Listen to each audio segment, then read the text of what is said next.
السلام علیکم ویورز۔ شاید ہندوستان کی تقریباً 1400 سال پرانی مسجد گجرات کے بھاؤنگر کے گاؤں گھوگھا میں اب بھی موجود ہے، جس کا قبلہ رخ آج بھی بیت المقدس کی طرف ہے۔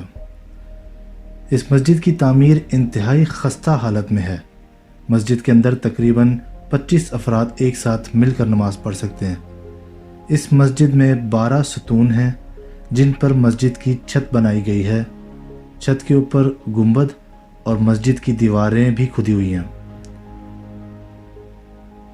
اور مسجد کے محراب پر عربی میں بسم اللہ الرحمن الرحیم کی نقش نگاری اسی دور کی ہے۔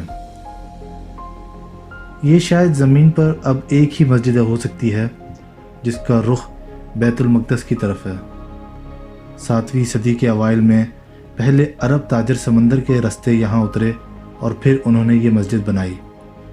مکہ کے مقام کا قبلہ رخ اس وقت یروشلم تھا۔ اس قدیم مسجد کا مقامی طور پر جونی مسجد کے نام سے جانا جاتا ہے۔ اس قدیم مسجد میں ابھی بھی عربی کا قدیم ترین نوشتہ ہے، اور آج یہ مسجد باروڈا تنظیم کی نگرانی میں ہے۔ اسلامی تاریخ کے مطابق 610 سے لے کر 623 تک بیت المقدس کی طرف نماز پڑھائی گئی تھی، اور پھر 624 سے قبلہ رخ کعبہ کی طرف کر دیا گیا تھا۔ اس سے صاف ظاہر ہوتا ہے کہ یہ مسجد 1400 سال کے قریب تعمیر ہوئی تھی۔ حیرت کی بات یہ ہے کہ جب کسی نے کعبے کی طرف رجوع کرنے سے پہلے نماز نہیں پڑھی تب یہ مسجد ہندوستان میں بنی تھی۔ تب مسلمان شمال کے سامنے نماز پڑھتے تھے۔ یہ 1397 سال پہلے کی بات ہے۔ یہ بات واضح ہے کہ یہ مسجد 622 میں بنائی گئی تھی، جب حضور پاک صلی اللہ علیہ وسلم زندہ تھے، اور مسلمانوں کا پہلا کعبہ بیت المقدس کی طرف تھا، اور وہیں کا رخ کر کے وہ نماز پڑھتے تھے۔ بیت المقدس مسلمانوں کا قبلہ 610 سے 623 تک رہا، یعنی 13 سال مسلمانوں نے شمال کا رخ کیا اور نماز پڑھی۔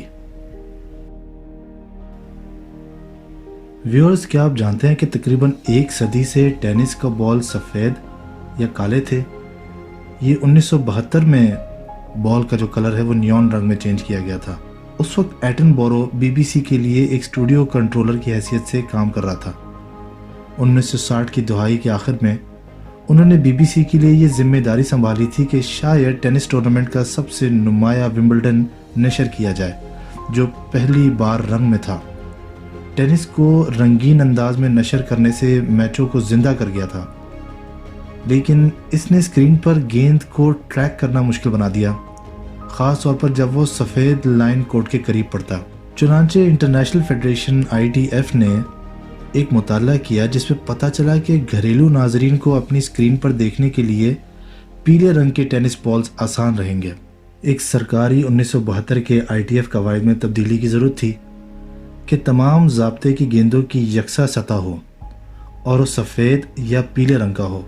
تاہم ٹی وی دیکھنے والوں کے لیے مشکلات کے باوجود ومبلڈن نے 1986 تک گیند کے رنگ کو پیلے رنگ میں تبدیل نہیں کیا تھا، یعنی 1986 کے بعد جو بال تھی ٹینس بال، اس کا رنگ جو آج جو ہم دیکھتے ہیں وہ اس وقت چینج ہوا تھا 1986 کے بعد۔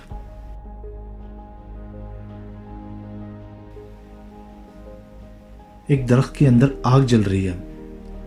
اس نوعیت کا رجحان بجلی کے گرنے کی وجہ سے جانا جاتا ہے۔ تو کیوں صرف اندر ہی اندر جلتا ہے اور نہ ہی ٹرنک؟ اس کی وجہ چھال کے نیچے درخت کی نمی کی مقدار ہے۔ جب بجلی کا بولٹ کسی درخت سے گزرتا ہے تو لکڑی سے بہتر سیپٹر داخل ہوتا ہے، اور یہ خشکن داخلہ کو ابلتے نقطے کے قریب درجہ حرارت پر گرم کرتا ہے۔ یہ اندرونی دباؤ درخت پھٹنے کا سبب بن سکتا ہے، جو اسی صورتحال میں تنے میں دراڑیں پیدا کرنے کے لیے ہوا کرتی ہیں۔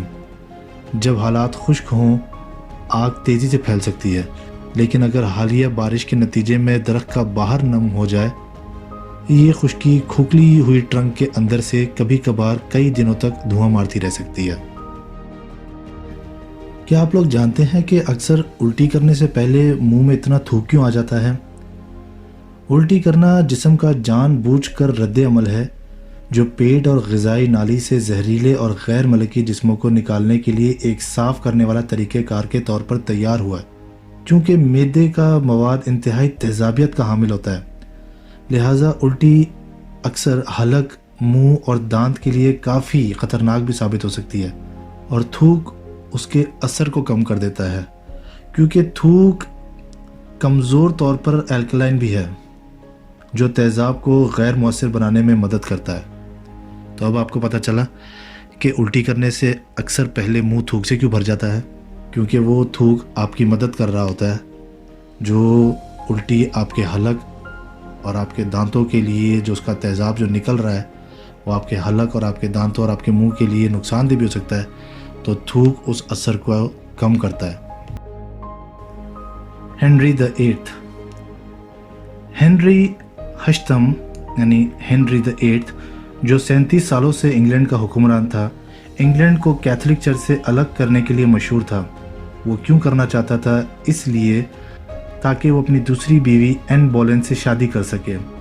وہ جوانی میں ایک ماہر ایتھلیٹ، ایک موسیقار اور کافی خوبصورت تھا۔ جب ہنری کی اپنی پہلی بیوی سے محبت ختم ہونے لگی تو اسے ایک دوسری لڑکی پسند آ گئی، اینی بولین۔ اس نے ہنری کو اپنی بیوی سے طلاق دینے کا راستہ تلاش کرنے کی ترغیب دی۔ اس وقت ایسا کرنے کا واحد راستہ پوپ سے اجازت لینا تھا۔ کئی سال بحث و مباحثے کے بعد ہنری نے خود کو انگلینڈ کے چرچ کا سربراہ بنا لیا اور اینی کو اپنی بیوی کے طور پر لے آیا۔ تاہم شادی کم وقت کی ہی تھی، ہنری کو ایک اور لڑکی سے پیار ہو گیا۔ ہنری کی ایک خاص قسم تھی، وہ ایک الگ نیچر کا تھا، اور اینی اس کا چھیڑ چھاڑ کا ایک مزاج تھا جو اسی کے خلاف استعمال کیا گیا تھا۔ اسے ٹاور آف لندن بھیج دیا گیا اور مئی 1536 میں اس کا سر قلم کیا گیا تھا۔